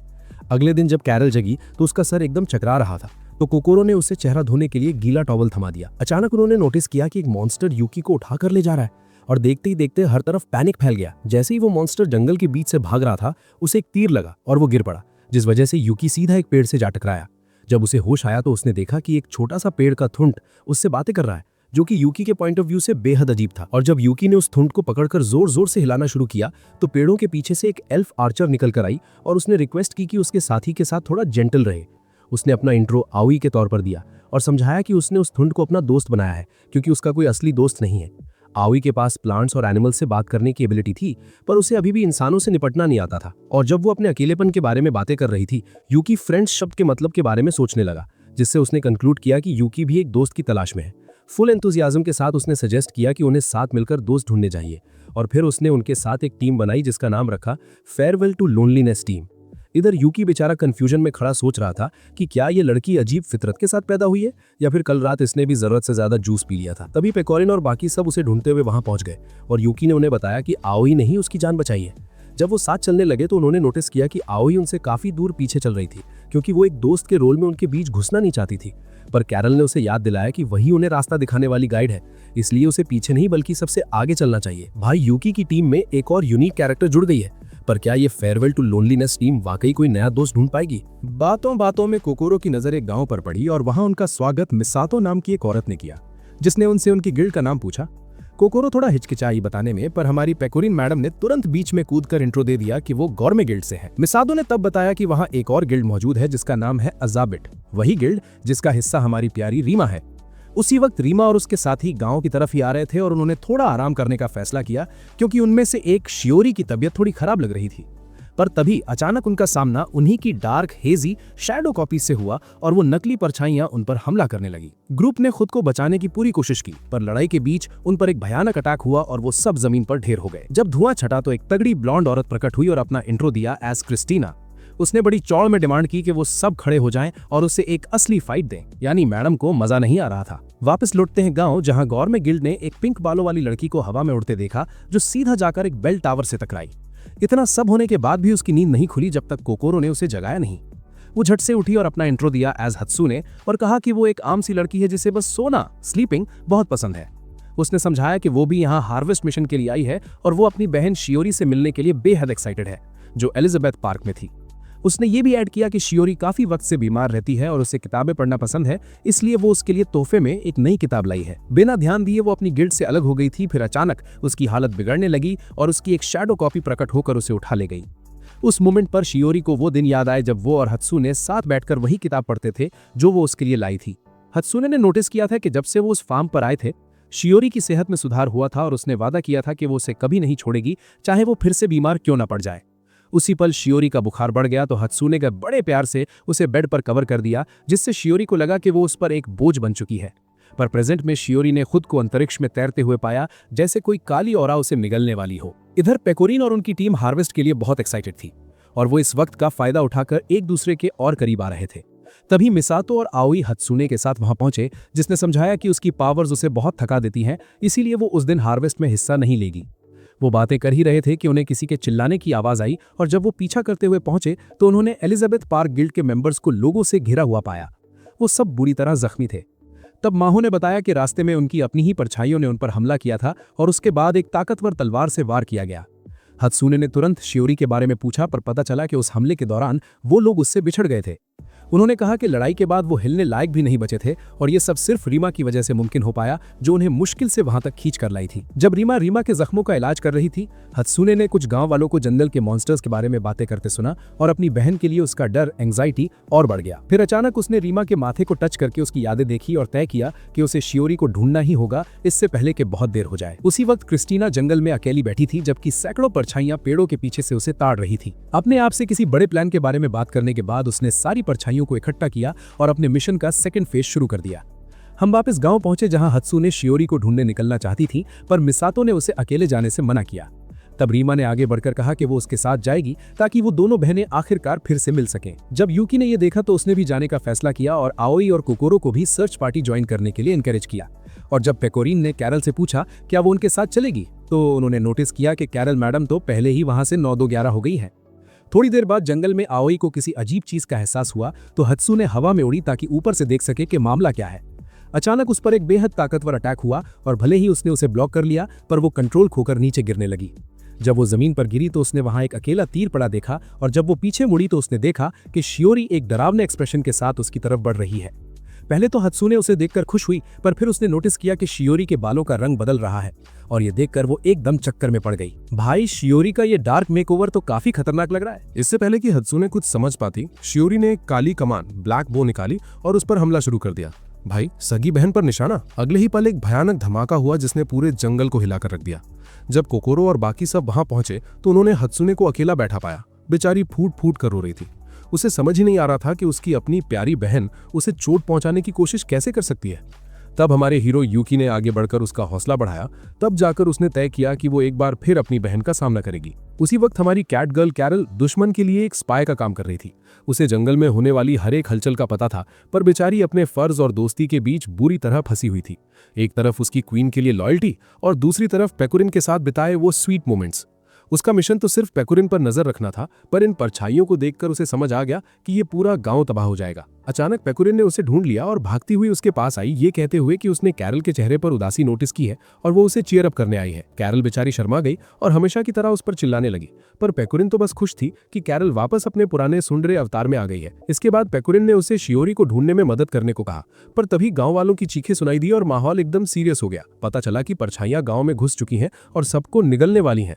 शुक्र है पेकुरिन वहां थी उनका सामना करने के लिए, पर सबसे बड़ा खतरा तो शियोरी थी, जो पूरी तरह कंट्रोल में थी, अपने दिमाग से भी और अपनी उस काली कमान से भी। जब पेकुरिन को परछाइयों ने घेर लिया तो बाकियों ने वापस जाकर उसकी मदद करने का सोचा, पर तभी क्रिस्टीना की अचानक एंट्री ने उनके कदम रोक दिए। रीमा ने तुरंत सबको वार्न किया कि सावधान रहो, क्योंकि ये वही औरत थी जिसने पहले उनकी टीम पर हमला किया था। बिना एक सेकंड सोचे क्रिस्टीना किसी तूफान की रफ्तार से आगे बढ़ी और हत्सुने को चीरने ही वाली थी, पर यूकी ने बीच में कूदकर उस अटैक को ब्लॉक कर दिया। फिर भी क्रिस्टीना ने एक ऐसी टेक्निक यूज की जिससे उसकी तलवार यूकी के आर पार निकल गई। किस्मत अच्छी थी कि कोकोरो ने तुरंत उसकी डिफेंस को रीइंफोर्स कर दिया, जिस वजह से यूकी उस डायरेक्ट स्ट्राइक से बच गया। पर इम्पैक्ट इतना तेज था कि यूकी बेहोश हो गया और उसकी आंख फिर से वर्ल्ड ऑफ द रूलर्स में खुली। वहां उस लड़की ने उसे समझाया कि कोकोरो और बाकी सब इस दुश्मन के सामने बहुत कमजोर हैं और वो सब मारे जाएंगे। यूकी ने उससे गिड़गिड़ाकर तुरंत वापस भेजने को कहा, पर उसने उसकी रिक्वेस्ट को अनसुना कर दिया और बताया कि वो क्रिस्टीना से पहले भी कई बार लड़ चुकी है। उसने ये भी ऐड किया कि वो अभी इस मटेरियल वर्ल्ड यानी असली दुनिया में दखल देने के लिए तैयार नहीं है, इसलिए अपने दोस्तों को बचाने की पूरी जिम्मेदारी अब सिर्फ यूकी के कंधों पर है। फिर उसने बताया कि बचने का सिर्फ एक ही रास्ता है, उसे अपनी प्रिंस ऑफ नाइट एबिलिटी को जगाना होगा, वही ताकत जो उसके पास मेमोरी लॉस से पहले थी। उसने यूकी से कहा कि वो अपने पुराने दिनों को याद करे जब वो साथ में एडवेंचर्स पर जाते थे, और फिर उसे वापस भेज दिया। उधर असली दुनिया में क्रिस्टीना सबका काम तमाम करने ही वाली थी, पर तभी यूकी जागा और उसने एक ऐसी पावर एक्टिवेट की जिसने उसके सारे साथियों को सुपर स्ट्रेंथ दे दी। जैसे ही वो पहले से कहीं ज्यादा ताकतवर हुए, रीमा ने एप्पल खाया और अपने ह्यूमन फॉर्म में आकर क्रिस्टीना पर हमला बोल दिया। आउई ने दूर से अपने निशानेबाजी से सपोर्ट किया, जबकि हत्सुने ने एक पूरा स्टार बॉम्ब उस पर ताक दिया। जब धुआं छटा तो यूकी ने आगे बढ़कर क्रिस्टीना से तलवारें टकराईं। क्रिस्टीना दंग रह गई स्टन कि यूकी के सिर्फ एक एनहांसमेंट ने आम लोगों को सुपर हीरोज में बदल दिया था। पर भाई इतना सब होने के बाद भी क्रिस्टीना उन सब से कहीं ज्यादा पावरफुल थी। फिर भी उसने यूकी की ताकत को एक्नॉलेज किया और रिस्पेक्ट के तौर पर उन्हें जिंदा छोड़ने का फैसला किया। जाने से पहले उसने हत्सुने को वार्न किया कि उसकी बहन बहुत जल्द परछाइयों में खो जाएगी, और ये सुनते ही हत्सुने पागलों की तरह उसे ढूंढने निकल पड़ी। गांव में पेकुरिन परछाइयों के झुंड से अकेली लड़ रही थी, जबकि कैरल दूर से ये सब देख रही थी। कैरल को अपना मिशन याद आया कि उसे सिर्फ ऑब्जर्वेशन करना है, पर वो अपने ऑर्डर्स और पेकुरिन की दोस्ती के बीच बुरी तरह फंसी हुई थी। जब परछाइयां पेकुरिन पर भारी पड़ने लगी तो कैरल ने अचानक एक भयानक धमाके के साथ एंट्री मारी और मजाक में कहा कि पेकुरिन, बैटलफील्ड पर इतनी आलसी मत बनो। इसके बाद उसने अपनी ट्रू पावर दिखाई और एक ऐसा एक्सप्लोजन किया जिससे पूरी जगह धुआं और मिट्टी से भर गई। इस बीच हत्सुने शियोरी तक पहुंच गई और उसके माथे को टच करके उसकी यादें देखीं और उसे उस वक्त पीछे खींच लिया जब परछाइयां उसे निगलने ही वाली थी। उसने शियोरी से वापस आने की भीख मांगी, पर शियोरी बोली कि वो वहीं रहना चाहती है क्योंकि वो खुद को उस पर एक बोझ समझती है। तब हत्सुने ने बड़े प्यार से उसके गाल खींचे और कहा कि तू कोई बोझ नहीं है, बल्कि मेरी वही प्यारी छोटी बहन है जो हमेशा मेरा हौसला बढ़ाती है। हात्सुने ने शियोरी को उसकी वही पुरानी कसम याद दिलाई कि वो उसे कभी छोड़कर नहीं जाएगी। पर भाई इमोशनल बातें चल ही रही थी कि तभी एक जाइगैंटिक साइकोलॉजिकल मॉन्स्टर वहां प्रकट हो गया जो उन दोनों को निगलने के लिए तड़प रहा था। हात्सुने को रियलाइज हुआ कि उसके पास इतनी एनर्जी नहीं बची है कि वो अकेले इस बला से लड़ सके, इसलिए शियोरी ने खुद मैदान में उतरने का फैसला किया। उसने अपनी कमान यानी बो समन की और अपनी बहन के सपोर्ट के साथ एक एन्चांटेड एरो छोड़ा जो उस मॉन्स्टर के आर पार निकल गया और उसे शियोरी की बॉडी से बाहर खींच लाया। जैसे ही वो मॉन्स्टर बाहर निकला, कैरल और पेकुरिन ने अपनी पावर्स कंबाइन की और उसका नामो निशान मिटा दिया। ऐसा करके कैरल ने यह साफ कर दिया कि अब उसकी लॉयल्टी सिर्फ पेकुरिन और उसके दोस्तों के लिए है। उधर रीमा और बाकी लोग शियोरी को सही सलामत देखकर सुकून की सांस लेने लगे। हालांकि शियोरी ने बड़े धीरे से उन्हें आवाज कम करने को कहा क्योंकि हात्सुने आराम कर रही थी। भाई सिस्टरली लव देख रहे हो। वक्त गुजरता गया और कोकोरो और गोरमे गिल्ड ढेर सारी अलग अलग क्वेस्ट्स करने लगे और कई एडवेंचर्स से गुजरे। यहाँ तक कि गिल्ड एसोसिएशन उनकी तारीफें करते नहीं थकती थी। एक फार्मिंग मिशन के दौरान उन्होंने खेत ढूंढने के बाद थोड़ा ब्रेक लिया ताकि वो राइस फील्ड्स का नजारा लेते हुए राइस बॉल्स एंजॉय कर सकें। उन्होंने उन जंगली सुअरों यानी वाइल्ड बोर्स और परिंदों के बारे में बात की जो फसलों को बर्बाद कर रहे थे, और पेकुरिन ने बड़े कॉन्फिडेंस से कहा कि उनका काम ये इंश्योर करना है कि ऐसा फिर कभी ना हो। बदले में उन्हें ढेर सारा ताज़ा चावल यानी फ्रेश राइस मिलने वाला था। पर कैरल मैडम थोड़ी चिढ़ गईं क्योंकि उनके सारे रिवॉर्ड सिर्फ खाने के आसपास ही घूमते रहते थे। बेचारी को अब थोड़ा रियल मनी चाहिए था चेंज के लिए। रही बात हमारी कोकोरो की, उसने कहा कि उन्हें फार्मर्स की मदद पर फोकस करना चाहिए और इसलिए उसने यूकी के साथ मिलकर एक स्केयरक्रो यानी बिजुका बनाया। कैरल अभी भी यही सोच रही थी कि उन्हें बेहतर रिवॉर्ड्स वाली क्वेस्ट्स चुननी चाहिए, पर आखिर में वो तब खामोश हो गई जब कैरल ने उसके मुंह में एक लजीज राइस बॉल ठूस दिया। भाई, खाना ही इसका आखिरी इलाज है। इसके बाद कैरल को पैलेस में हर मैजेस्टी को रिपोर्ट देने वाला वो पल याद आया जहां वो उन्हीं परछाइयों से घिरी हुई थी जिन्हें उसने पहले तबाह किया था। हर मैजेस्टी ने उस बात को नजरअंदाज कर दिया क्योंकि उन्हें अटैक के बारे में पहले इन्फॉर्म नहीं किया गया था, और फिर कैरल को ऑर्डर दिया कि वो यूकी पर कड़ी नजर रखें। स्केयरक्रो सेट करने के बाद पूरा ग्रुप एक नई क्वेस्ट की तलाश में एडवेंचरस गिल्ड पहुंचा। जैसे ही पेकोरिन ने एक ऐसी क्वेस्ट देखी जिसका रिवॉर्ड फिश था, उसकी आंखों में चमक आ गई, पर कैरल ने उसे तुरंत रिजेक्ट कर दिया। शौक देखो। उसी वक्त यूकी की नजर एक नोटिस पर पड़ी जिसमें कोई ऐसे लोगों को ढूंढ रहा था जो उन्हें प्रॉपर गिल्ड की तरह काम करना सिखा सके और बदले में ढेर सारे अनस्पेसिफाइड रिवॉर्ड्स का वादा था। कोकोरो उनके पास आई और वॉर्न किया कि इस क्वेस्ट को एक्सेप्ट मत करना क्योंकि ये ऑफिशियली अप्रूव नहीं है। उसने समझाया कि वो जितनी बार भी वो नोटिस वहां से हटाते हैं, अगले दिन एक नया नोटिस वहां टपक जाता है। ग्रुप ने उसकी बात को इग्नोर करने का फैसला किया, पर यूकी ने गिल्ड हॉल से निकलते वक्त वो नोटिस अपने पास रख लिया। इस बीच उन्होंने देखा कि लूसो गिल्ड की लड़कियां ऐसे प्रिटेंड कर रही हैं जैसे वो किसी मुसीबत में हो।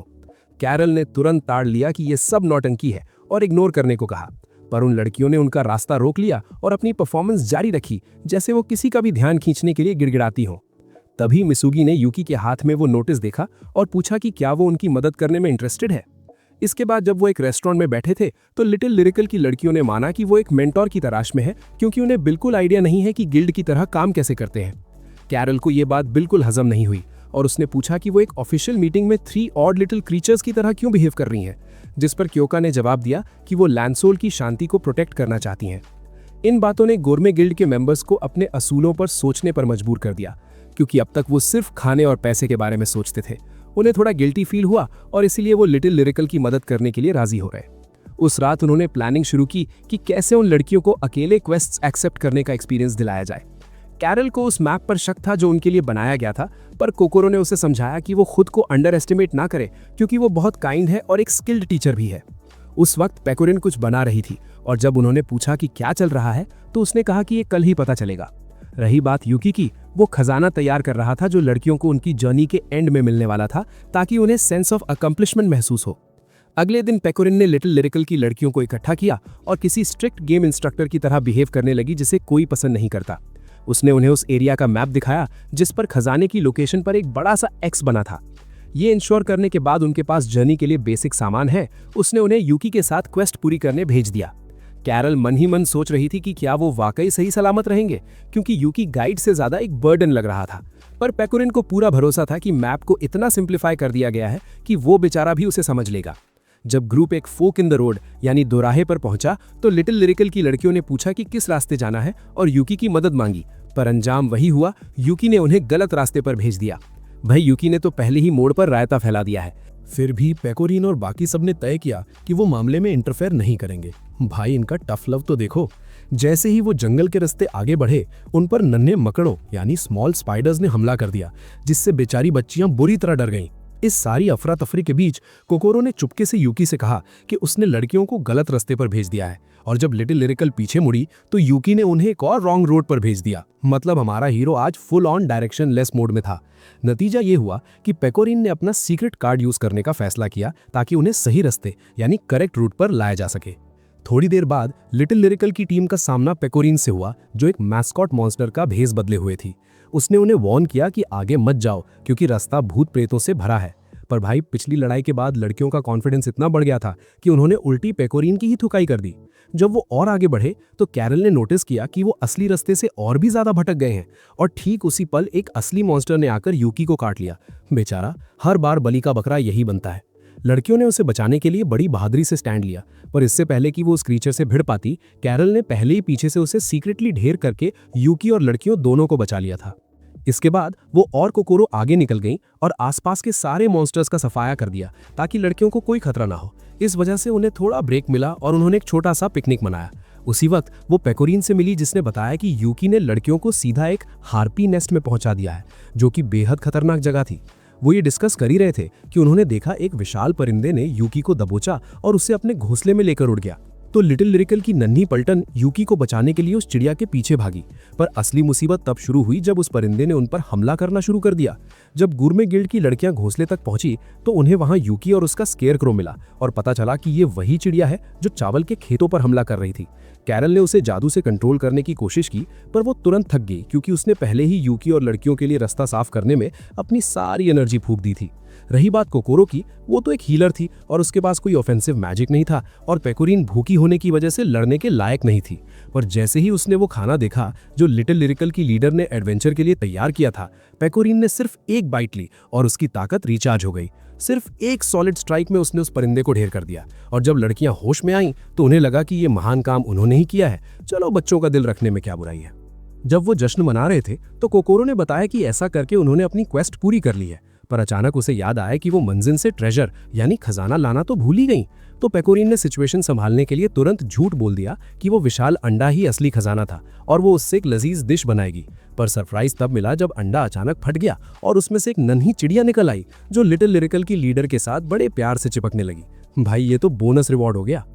तभी क्योका ने राज खोला कि उसे शुरू से पता था कि वो लोग सिर्फ नाटक कर रहे हैं और उन्हें थैंक यू बोला कि उन्होंने उनकी मदद के लिए इतनी मेहनत की। उसने ये भी वादा किया कि वो मिमी और मिसोगी को कुछ नहीं बताएगी और यहाँ तक कि यूकी को भी थैंक यू बोला किडनैप होने का नाटक करने के लिए, भले ही बेचारा वाकई में किडनैप हुआ था। अगले दिन गुरमे गिल्ड वापस चावल उगाने के काम पर लौट आई। कैरल थोड़ी चिढ़ रही थी क्योंकि इतनी क्वेस्ट के बाद भी उन्हें कोई रियल रिवॉर्ड यानी मोटा पैसा नहीं मिला था। उसी वक्त लिटिल लिरिकल की लीडर के पास अब एक पेट बर्ड था जिसे वो खेतों को कीड़ों से बचाने के लिए यूज करने लगी। कुछ दिनों बाद कोकोरो कुछ लॉटरी टिकट्स लाई और उन्हें रिडीम करने का फैसला किया। कैरल अपना काम खत्म करके डिनर के लिए लौटी, पर नतीजा देखकर उसके होश उड़ गए जब उसे पता चला कि कोकोरो ने फर्स्ट प्राइज जीत लिया है, जो कि समुद्र से जुड़ा ढेर सारा सामान था।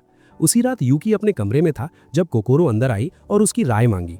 उसने समझाया कि वो जंगल में पली बड़ी है और उसने पहले कभी स्विमसूट नहीं पहना, इसलिए वो थोड़ी नर्वस है। उसने ये भी ऐड किया कि शॉप वालों ने तो तारीफें की हैं, पर उसे खुद पर भरोसा नहीं है और वो जानना चाहती थी कि क्या यूकी को ये पसंद आया। जब यूकी ने थम्स अप दिखाकर अप्रूवल दिया तो उसने उसे तैरने की एक इंस्ट्रक्शनल बुक थमा दी और वो दोनों साथ मिलकर तैरने की मूवमेंट्स की प्रैक्टिस करने लगे। भाई ये सीन तो काफी होलसम था। अगले दिन पूरा ग्रुप बीच पर पहुंचा।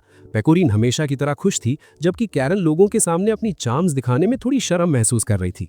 पर पेकोरिन ने उसे जबरदस्ती खींच लिया और पानी में कदम रखते ही उसने यूकी पर पानी उछाल दिया, जिससे बेचारे की आंखों में समुद्र के नमक की वजह से जलन होने लगी। क्लासिक बीच डिजास्टर। थोड़ी देर खेलने के बाद वो किनारे पर लौटे और पेकोरिन ने नोटिस किया कि वो थोड़ा थक गई है, जो कोकोरो को अजीब लगा क्योंकि वो हमेशा एनर्जी से भरे रहती है।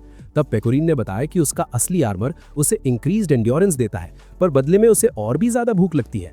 क्योंकि इस बार उसने सिर्फ स्विमसूट पहना था, वो जल्दी थक रही थी। तो कैरल ने उसे चिल्लाकर समझाया कि अपने ऐसे टॉप सीक्रेट सबके सामने रिवील मत किया करो। लेकिन पेकोरिन ने एकदम भोलेपन से जवाब दिया कि सब ठीक है क्योंकि वो सब दोस्त हैं। ठीक उसी मोमेंट पर उन्हें सुजुमे दिखाई दी, जो बेचारी अपने गधे के पीछे कीचड़ में घसीटी जा रही थी। भाई ये तो अलग ही लेवल का एडवेंचर चल रहा था। वो तुरंत उसे बचाने के लिए भागे। सुजुमे ने कोकोरो को मदद के लिए थैंक यू बोला, सबसे इंट्रो किया और बताया कि वो कोकोरो से पहले मार्केट में मिल चुकी है। फिर सुजुमे ने उन्हें बताया कि उन्होंने समुद्र के पास एक नया स्नैक स्टैंड खोला है और उन्हें वहां आने का इन्विटेशन दिया। वहां वो शिजुरु से मिले और उन्होंने दबाकर खाना ऑर्डर किया।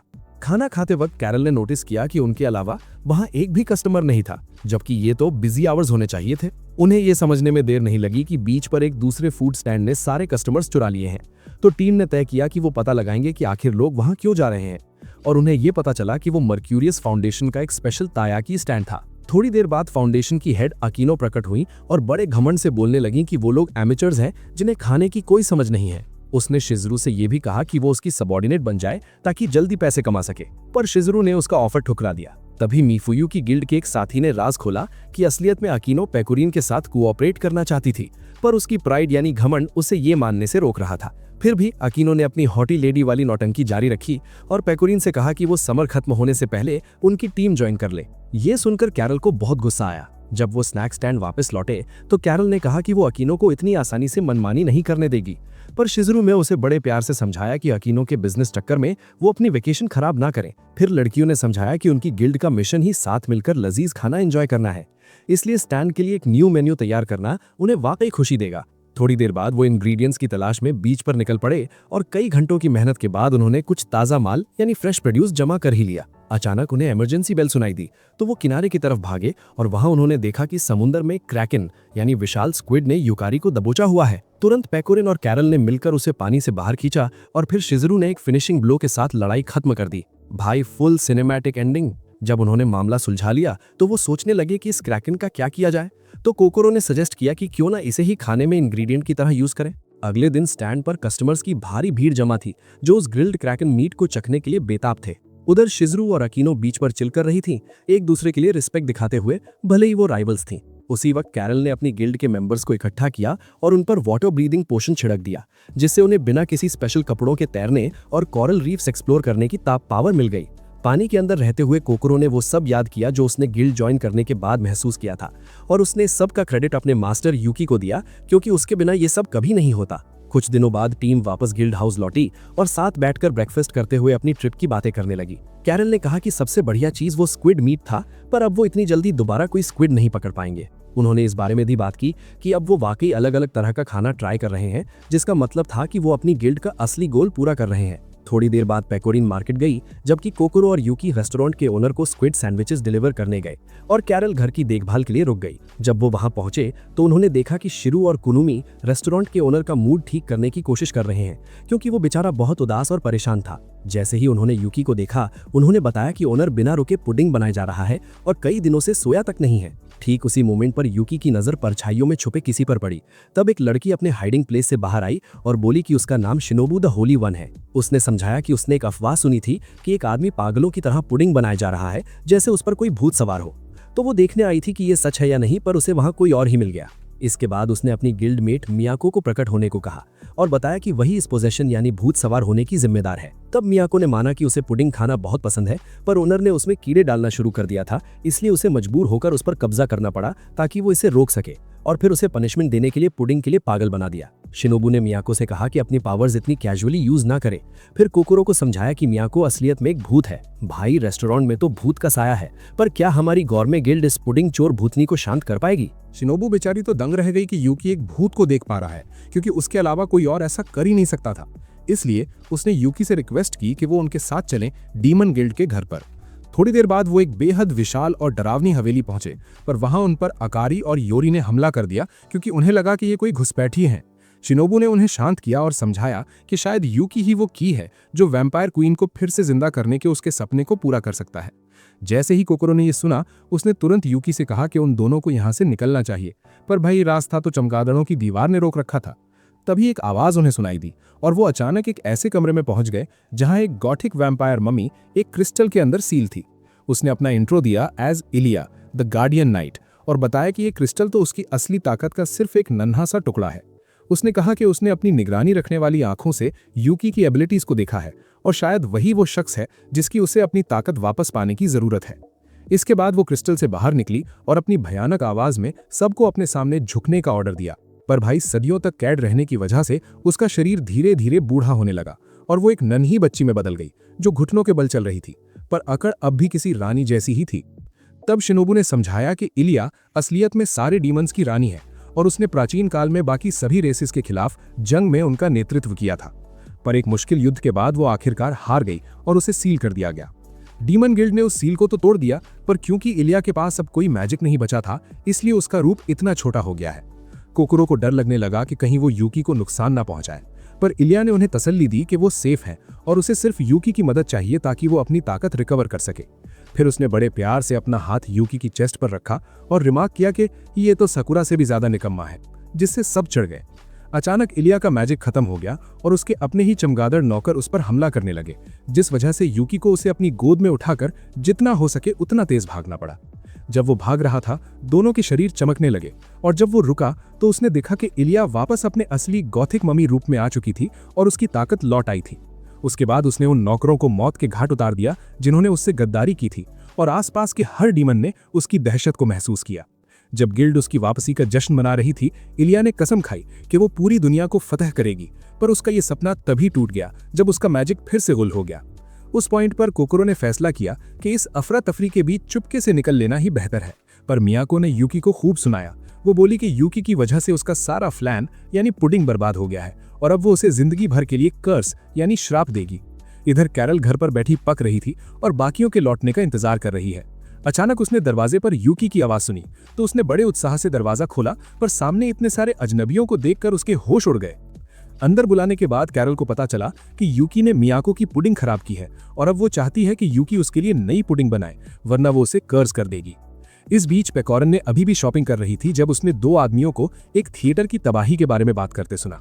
अचानक उसने शिरो और कुरुमी को रेस्टोरेंट ओनर के साथ देखा और उन्होंने बताया कि ओनर पर पहले एक भूत का साया था, पर क्योंकि यूकी ने उसे उस भूत से आजाद कर दिया था, इसलिए वो सब उसकी रिकवरी का जश्न मना रहे थे। ठीक उसी पल कुरुमी की मम्मी वहां आई और उसके सर पर एक जोरदार तमाचा जड़ा। उन्होंने कहा कि अपने बाप की तरह दूसरों का फायदा उठाना बंद करो और दुकान में मदद करना शुरू करो। उन्होंने पेकोरने को भी थैंक यू बोला उसके बेटे की मदद के लिए, और काश उनका बेटा उसका आधा भी काबिल होता। पेकोरने को काफी अच्छा महसूस हुआ और उसने कहा कि ये सब उसने अपने पेरेंट्स से सीखा है, पर उसकी बातों में कुछ ऐसा था जिसने उस औरत को यह महसूस करवाया कि शायद पेकोरने का पास्ट उतना खुशहाल नहीं रहा है जितना वो दिखा रही है। अचानक ढेर सारे कस्टमर्स दुकान में उमड़ पड़े सिर्फ पेकोरने को देखने के लिए, तो उसने तय किया कि वो थोड़ी देर रुककर काम में मदद करेगी। घर वापस लौटते हैं जहां कैरल पुडिंग बना बनाकर अपना दिमाग खो रही थी। वो दुआ कर रही थी कि काश पेकोरने जल्दी वापस आ जाए और ये काम संभाल ले, क्योंकि बाकी किसी को भी खाना बनाना बिल्कुल नहीं आता था। कोकोरो ने मियाको से थोड़ा और इंतजार करने की रिक्वेस्ट की, लेकिन मियाको तो अपनी जिद पर अड़ी थी, उसे पुडिंग चाहिए थी, अभी और इसी वक्त।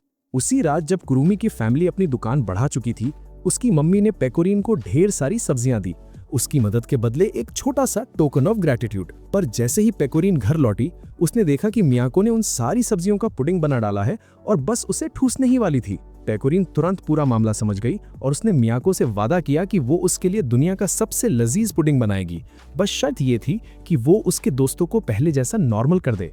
ऑफर इतना टेम्पटिंग था कि मियाको ने उसे एक मौका देने का फैसला किया, और भाई जैसा कि उम्मीद थी पेकोरिन ने अपना वादा निभा दिया। आखिर में मियाको ने ऐलान किया कि ये उसकी जिंदगी का ग्रेटेस्ट पुडिंग था और उसने सबको वापस नॉर्मल कर दिया। पर कहानी में ट्विस्ट तब आया जब पेकोरिन ने राज खोला कि उसने टेस्ट बढ़ाने के लिए पुडिंग में कीड़े यानी इंसेक्ट्स डाले थे। ये सुनते ही मियाको को इतना बड़ा झटका लगा कि वो वहीं ढेर हो गई और बेचारी शिनोबू को उसे उठाकर घर ले जाना पड़ा। कुछ दिनों बाद पूरा ग्रुप ब्रेकफास्ट के लिए कैरल के इंतजार कर रहा था, पर लग रहा था मैडम अभी भी गहरी नींद में घोड़े बेचकर सो रही हैं। आखिरकार पेकोरिन का सब्र टूट गया और उसने कैरल का दरवाजा जोर जोर से खटखटाना शुरू कर दिया, जबकि कैरल बेड पर मस्त सोई थी। एक पल के लिए तो पेकोरिन को लगा कि कैरल निकल ली, डाइड, तो वो पैनिक हो गई, खिड़की तोड़ी और अंदर घुस गई, सिर्फ ये देखने के लिए कि कैरल एकदम भली चंगी थी। टेबल पर बैठते ही कैरल ने उसे वार्न किया कि वो उसकी पर्सनल स्पेस की रिस्पेक्ट करे, पर हमारी भोली पेकोरिन अपनी ही सोच में डूब गई और समझने लगी कि पर्सनल शायद मेन्यू में कोई साइड डिश है। कोकोरो ने जब उसे मतलब समझाया तो पेकोरिन ने वादा किया कि वो आगे से ध्यान रखेगी, पर कैरल अब भी चिड़ी हुई थी क्योंकि उसने उसका सबसे फेवरेट स्टफ टॉय तोड़ दिया था।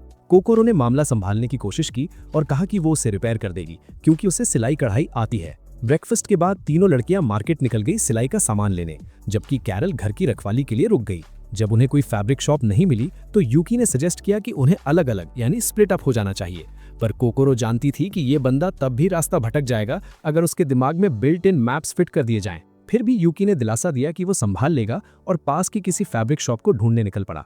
थोड़ी ही देर में उसे एक शॉप मिल तो गई, पर उसने देखा कि एक परछाई दुकान के ओनर को निगलने वाली है, तो वो उसे बचाने के लिए अंदर कूद पड़ा। पर भाई वो शैडो हमारे हीरो से कहीं ज्यादा ताकतवर थी और यूकी को अपनी मौत सामने दिखने लगी। ठीक उसी मोमेंट पर शिजुने नाम की एक लड़की ने बड़े ड्रामेटिक फैशन में एंट्री मारी और उस शैडो के 2 टुकड़े कर दिए। उसे ढेर करने के बाद वो यूकी की तरफ भागी, उसे लिटिल ब्रदर यानी छोटा भाई कहकर पुकारा और उस पर सवालों की बारिश कर दी। फिर उसे याद आया कि यूकी की मेमोरी गुल है, तो उसने कहा कि चिंता मत करो, वो उसे प्रोटेक्ट करेगी।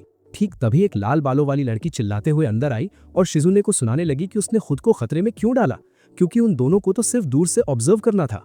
फिर वो शिजुने को घसीट कर ले गई और यूकी से कहा कि वो ऐसा नाटक करे जैसे उसने कुछ नहीं देखा। एक अंधेरी गली में वो लड़की शिकायत करती रही और शिजुने से बोली कि वो भी यूकी से बात करना चाहती थी, पर उन्हें ऑर्डर्स फॉलो करने होंगे। अचानक शिजुने को अपना मकसद याद आया और उसने जिद की कि वो खुद यूकी से मिलने जाएगी, जब तक कि दूसरी लड़की ने उसके सर पर एक तमाचा नहीं चढ़ दिया। दूसरी तरफ कोकोरो ने एक गुलाबी तितली देखी और उसके पीछे हो ली, पर एक अंधेरी गली में वो उसे खो बैठी। उसी वक्त घर की सफाई खत्म करके कैरल थोड़ा टहलने निकली, ये सोचते हुए कि क्या कोकोरो वाकई उसका खिलौना ठीक कर पाएगी।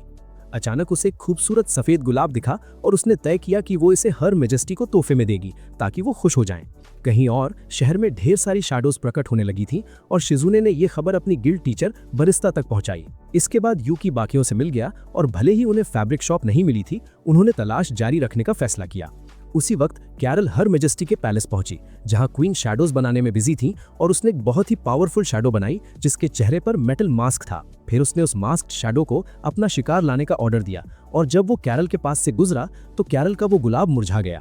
क्वीन ने उसे तुरंत उस फिल्थ यानी गंदगी को फेंकने को कहा और कैरल ने उदास होते हुए भी बात मान ली। इस बीच यूकी और कोकोरो थोड़ा ब्रेक लेकर स्नैक्स खा रहे थे, पर जब यूकी के कपड़ों पर केचप गिर गया तो कोकोरो उसके लिए गीला टवल लेने गई। वहां उसका सामना उस लाल बालों वाली लड़की से हुआ जिसने बड़े बॉसी ढंग से पूछा कि वो यूकी के इतने करीब क्यों है। कोकोरो ने शांति से समझाया कि वो रूलर फहीद के ऑर्डर पर यूकी की सेवा करती है। उसी वक्त शिजुने प्रकट हुई और उस लड़की के सर पर तब तक थप्पड़ जड़े जब तक वो होश में नहीं आ गई और फिर कोकोरो से उस हंगामे के लिए माफी मांगी। भाई, ये शिजुने और वो लाल बालों वाली लड़की आखिर है कौन और उन्हें यूकी पर नजर रखने का ऑर्डर किसने दिया? उसने समझाया कि उसका भाई यूकी उन दोनों को जान से भी ज्यादा प्यारा है और बस इसीलिए वो उसे लेकर इतनी प्रोटेक्टिव रहती हैं। पर भाई, जैसे ही उन्होंने पीछे मुड़कर देखा, उनके होश उड़ गए। यूकी उस बेंच पर था ही नहीं। उन्हें तुरंत फिक्र होने लगी कि कहीं उन शैडोज ने उसका किडनैप तो नहीं कर लिया। शिशुने ने सजेस्ट किया कि उन्हें अलग अलग होकर उसे ढूंढना चाहिए और कोकोरो तुरंत पेकोरिन के पास भागी ताकि उसे पूरा मामला एक्सप्लेन कर सके। ठीक उसी वक्त उन्हें 2 आदमी यूकी के किडनैपिंग के बारे में बात करते हुए सुनाई दिए, तो उन्होंने तुरंत उनसे डिटेल्स मांगी। वो दोनों आदमी उन्हें एक अंधेरी और डरावनी हवेली तक ले गए, पर अंदर जाकर पता चला कि वो लोग यूकी नहीं बल्कि शिरो की बात कर रहे थे। तभी वहां गैंग लीडर एक बेहद टेरिफाइंग रूप में प्रकट हुआ और ऐलान किया कि जो भी उसके रास्ते में आएगा वो उसे मिटा देगा, इरेज एनीवन। पर भाई, ट्विस्ट तो देखो, ये वही थोड़ा प्लम्प बंदा निकला जो कुछ हफ्ते पहले पेकोरिन के रेस्टोरेंट गया था और पुरानी जान पहचान की वजह से उसने शिरो को जाने दिया। इसके बाद चारों लड़कियां इकट्ठा हुईं और पेकोरिन ने कहा कि उन्हें एडवेंचरस गिल्ड में यूकी के लिए एक मिसिंग नोटिस लगाना चाहिए। जब वो वहां पहुंचे और कैरन को बताया कि यूकी गायब है, तो उन्हें पता चला कि वो तो थोड़ी देर पहले वहीं था, किसी क्वेस्ट के सिलसिले में। ठीक उसी पल यूकी अपने हाथ में एक रेनबो सिल्क वॉर्म पकड़े हुए लौटा और बताया कि वो फैब्रिक ढूंढने की क्वेस्ट पर गया था। असल में हुआ ये था कि जब वो बेंच पर इंतजार कर रहा था, उसने भीड़ में एरिको को देख लिया और हॉस्पिटल वाले उसके ऑब्सेसिव पीछे पड़ने की वजह से वो तुरंत छुप गया। फिर उसने रेनबो सिल्क वॉर्म वाली क्वेस्ट देखी और उसे एक्सेप्ट कर लिया। वो बेचारा उस क्वेस्ट के चक्कर में लगभग मौत का खाना बन ही गया था, फिर भी उसने अकेले इसे पूरा किया क्योंकि वो कैरल के उस टूटे हुए खिलौने को ठीक करना चाहता था। शिशुने और वो लाल बालों वाली लड़की दूर से उसे देख रही थी और उन्होंने नोटिस किया कि भले ही यूकी की मेमोरी गुल है, पर वो आज भी उतना ही काइंड एंड कंसिडरेट है जितना वो हमेशा से था। उस रात जब कैरल घर जा रही थी, वो थोड़ी वरिड थी कि कहीं नई शैडो उसकी उम्मीद से ज्यादा ताकतवर ना हो और वो सोच रही थी कि क्या उसे ये डबल एजेंट वाला नाटक जारी रखना चाहिए या बस हार मान लेनी चाहिए। और जब उसने घर खाली पाया तो उसकी इरिटेशन और बढ़ गई। पर जैसे ही उसने देखा कि उसके दोस्त उसका रिपेयर किया हुआ खिलौना लेकर लौटे हैं, उसके चेहरे पर एक प्यारी सी स्माइल आ गई। एक दिन पेकोरिन ने सपना देखा कि उसके पेरेंट्स ने उसे पहचानने से मना कर दिया है और वो फूट फूट कर रोने लगी। सुबह उठने के बाद उसने हमेशा की तरह पूरे एंथुजियाज्म के साथ सबके लिए ब्रेकफास्ट बनाया, पर कैरल ने शिकायत शुरू कर दी क्योंकि पेकोरिन ब्रेड के अंदर अंडा डालना भूल गई है। पेकोरिन ने सच बताया कि उसे मार्केट में सारे इंग्रेडिएंट्स नहीं मिले क्योंकि शहर के मेन ब्रिज पर एक ड्रैगन ने घोंसला बना लिया है। गांव वालों ने रॉयल पैलेस से मदद मांगी थी, पर पता नहीं क्यों वहां से कोई जवाब ही नहीं आया। पेकोरिन ने बताया कि उसने खुद एडवेंचरस गिल्ड जाकर ये क्वेस्ट एक्सेप्ट कर ली है। हालांकि कैरन ने नोटिस किया कि इस क्वेस्ट का रैंक उनकी औकात से काफी ऊपर था। इसके बाद कैरन ने पेकोरिन के आर्मर के शोल्डर्स का यूज करके खुद को डिफेंड किया और ड्रैगन को गालियां देते हुए ब्रिज से भगा दिया। उसी वक्त यूकी और बाकियों ने जंगल में एक रोप ट्रैप लगाया था और जैसे ही कैरल ने उसके ऊपर से जंप मारी, ड्रैगन उसमें फंसकर लड़खड़ा गया। फिर क्या था, पेकोरिन ने अपना वेपन चलाया और ड्रैगन को ढेर कर दिया और खुशी के मारे सबको गले लगा लिया। उन्हें बिल्कुल एहसास नहीं था कि वो मास्क्ड शैडो पूरे वक्त उनके करीब ही था और एक मासूम मर्चेंट की आत्मा चुरा रहा था। फिर वो गिल्ड लौटे, जहां कैरन ने कंफर्म किया कि क्वेस्ट पूरी हो गई है और रिपोर्ट लिखने को कहा। यूकी ने खुद आगे बढ़कर रिपोर्ट लिखने का जिम्मा उठाया। जब वो गिल्ड से बाहर निकले, उन्हें पता चला कि ड्रैगन की मौत की खबर पूरे शहर में आग की तरह फैल गई है और लोग पेकोरिन को धन्यवाद देने के लिए इकट्ठा हो गए हैं। इसके बाद पेकोरिन ने स्वीट्स खाने का प्लान किया और वो उन्हें उसी जगह ले गई जहां कोकोरो और यूकी पहले दिन गए थे। वहां पता चला कि लैबिरिंथ गिल्ड उस जगह की मालकिन है और वो सब हैरान रह गए जब उन्होंने यूकी को लड़कियों के ग्रुप के साथ देखा। शिनोबू उसे देखकर इतनी खुश हुई कि उसने उन्हें फ्री क्रेप्स ऑफर किए और कहा कि जितना मन करे उतना खाओ। बेचारी को ये नहीं पता था कि पेकोरिन का पेट एक ब्लैक होल है जो पूरा स्टॉक साफ कर देगी और फिर भी जगह बची रहेगी। उसी रात बरिस्ता एक पास के गांव में गई और देखा कि वहां के सारे रेजिडेंट्स को शैडोज ने खत्म कर दिया है। थोड़ी देर बाद यूकी ने सपने में अपनी पुरानी यादें रिकवर करनी शुरू कर दी और देखा कि उसकी मौत हो रही है, जिस वजह से वो चिल्ला उठा। शुक्र है एक हीड ने उसे उस सपने से बाहर निकाला और वार्न किया कि जो उसने देखा वो शायद उसका एक ऐसा पास्ट है जो वो कई बार जी चुका है और शायद एक ऐसा फ्यूचर जो अभी आना बाकी है। भाई यूकी ने जो सपना देखा, क्या वो वाकई एक लूप का हिस्सा है? और वो मास्क्ड शैडो आखिर अगला निशाना किसे बनाएगा? फिर उसने ये भी बताया कि जल्द ही एक बहुत बड़ी घटना यानी इंपॉर्टेंट इवेंट होने वाली है, जिसके बाद उसने यूकी को वापस असली दुनिया में भेज दिया। यूकी की जब आंख खुली तो वो पसीने में तरबतर था। उसने तुरंत लड़कियों से कहा कि उसे तलवार चलाना सीखना है, तो पेकोरिन ने बिना देर किए उसे ट्रेन करने का ऑफर दे दिया। इसके बाद जब वो अपनी मूवमेंट्स की प्रैक्टिस कर रहा था, कोकोरो उसे बड़े फख्र से देख रही थी, ये सोचते हुए कि यूकी की सारी मेहनत जल्द ही रंग लाएगी। थोड़ी देर बाद जब वो सब लंच के लिए इकट्ठा हुए तो कोकोरो ने बताया कि शायद कैरल उन्हें ज्वाइन नहीं कर पाएगी क्योंकि उसे कुछ जरूरी काम निपटाने हैं। जब वो उसका इंतजार कर रहे थे, पेकोरिन ने दो आदमियों को बातें करते सुना कि उन्होंने अपनी आंखों से प्रिंसेस युस्तियाना को देखा है, और ये सुनते ही उसके चेहरे से स्माइल गायब हो गई। वो दोनों आदमी उसकी खूबसूरती की इतनी तारीफ कर रहे थे कि कोकोरो खुद ये दुआ करने लगी कि काश वो भी उसे एक दिन देख पाए, क्योंकि वो प्रिंसेस किसी फैंटेसी नॉवल की परी जैसी लग रही थी। बाहर कैरल बेचारी सड़क के कुत्तों को खाना खिला रही थी जब उसकी मुलाकात कुरुमी और शिरू से हुई और उन्होंने उसे ड्रिंक के लिए इन्वाइट किया।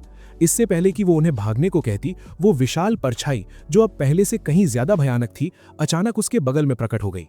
पूरे शहर में अफरा तफरी फैल गई और पेकोरिन को बाहर कुछ लड़के मिले जिन्होंने बताया कि कैरल शायद खतरे में है। असलियत में कैरल दूर से उस विशाल शैडो को देख रही थी जो शहर के लोगों को निगलने ही वाली थी, क्योंकि उसके ऑर्डर्स सिर्फ ऑब्जर्वेशन के थे। भाई ये लॉयल्टी भी काफी भारी पड़ रही थी। ठीक उसी पल पेकोरिन वहां पहुंची और सबको पीछे हटने को कहा ताकि वो अपनी पूरी ताकत से उस मॉन्स्टर का सामना कर सके। कैरल जब पेकोरिन को देखा तो वो हाइडिंग प्लेस से बाहर आ गई, पर जब उन्होंने उससे मदद मांगी तो वो एक पल के लिए हिचकिचाई। उस हिचकिचाहट की वजह से शैडो उसे लगभग निगल ही गई थी, पर पेकोरिन ने आखिरी सेकंड में उसकी जान बचा ली। और भले ही पेकोरिन ने अपना सबसे स्ट्रॉन्गेस्ट अटैक किया, पर वो शैडो और भी ताकतवर हो गई और एक भयानक धमाका हुआ जिसने कैरल को जमीन पर पटक दिया। पर जब उसने आंखें खोली तो उसने देखा कि पेकोरिन ने उसे पत्थरों के नीचे दबने से बचाया था और अपनी बॉडी को खतरे में डालकर उसकी ढाल बन गई थी। क्योंकि पेकोरिन की पीठ एकदम खुली थी, शैडो ने बिना रुके उस पर हमला शुरू कर दिया।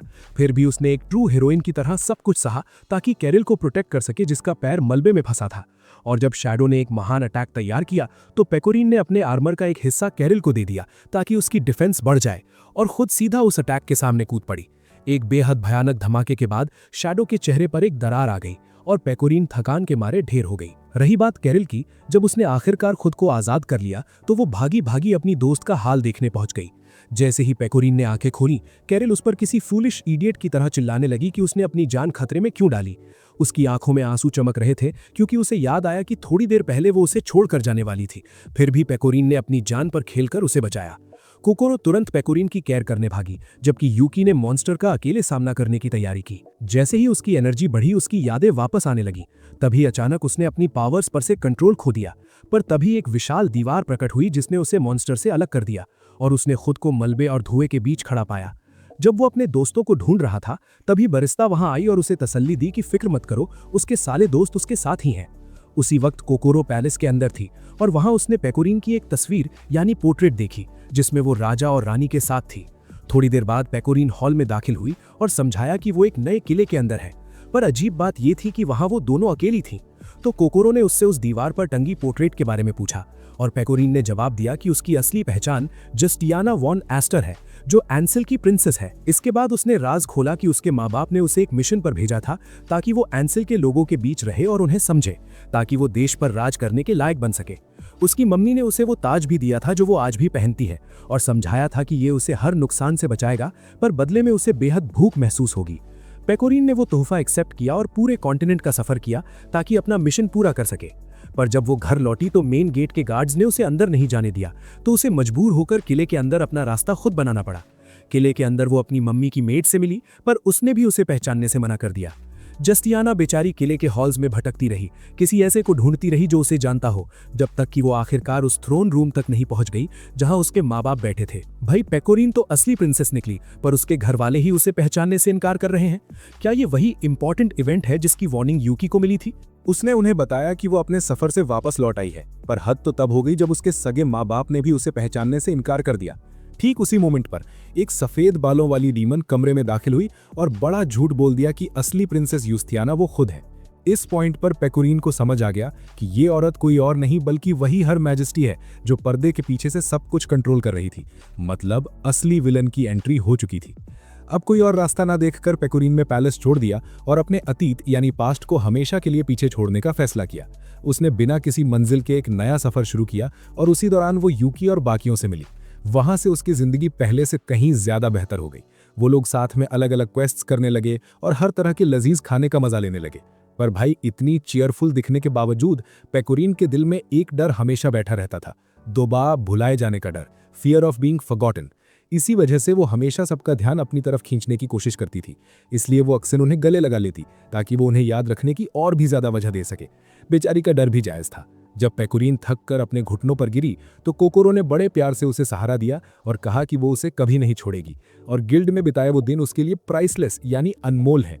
ये बातें सुनकर पेकोरीन का सब्र टूट गया और उसने अपने सारे दबे हुए इमोशंस को खुलकर बहा दिया। पर उसे ये नहीं पता था कि कैरल दरवाजे से ये सब देख रही थी।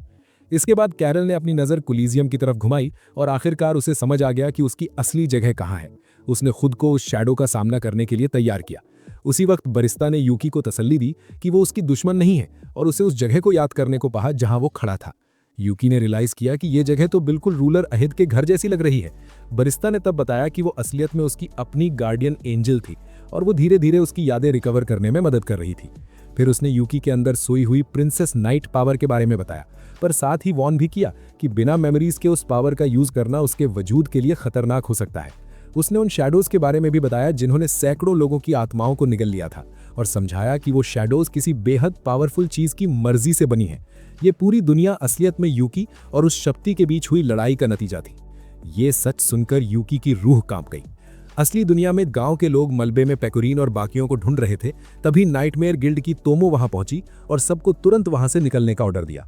सिविलियन से बात करने के बाद उसने जून्स पैलेस के नाइट्स को पूरी सिचुएशन इन्फॉर्म किया। डिस्कशन के दौरान क्रिस्टीना वहां आई और उस लड़की में इंटरेस्ट दिखाने लगी जिसने बताया था कि वो एक तलवारबाज मॉन्स्टर से लड़ी थी और सबको बचा लिया था। जून ने उसे मिशन पर फोकस करने को कहा, पर क्रिस्टीना बोली कि इतने ताकतवर मॉन्स्टर का कैपिटल के इतने पास आना और किसी को खबर तक ना होना काफी अजीब है। फिर उसने इशारा किया कि एंसेल के तख्त पर कोई मॉन्स्टर बैठा है और जून और तोमो को कंफ्यूजन में छोड़कर निकल गई। इधर कैरल जब विशाल शैडो से लड़ रही थी, वो अब भी अपने हर मैजेस्टी के फर्ज और पेकोरीन के साथ की दोस्ती के बीच डगमगा रही थी। बेचारी को यह तक नहीं पता था कि जिस प्रिंसेस की वो सेवा कर रही है वो एक फेक है और असली रानी तो खुद पेकोरीन है।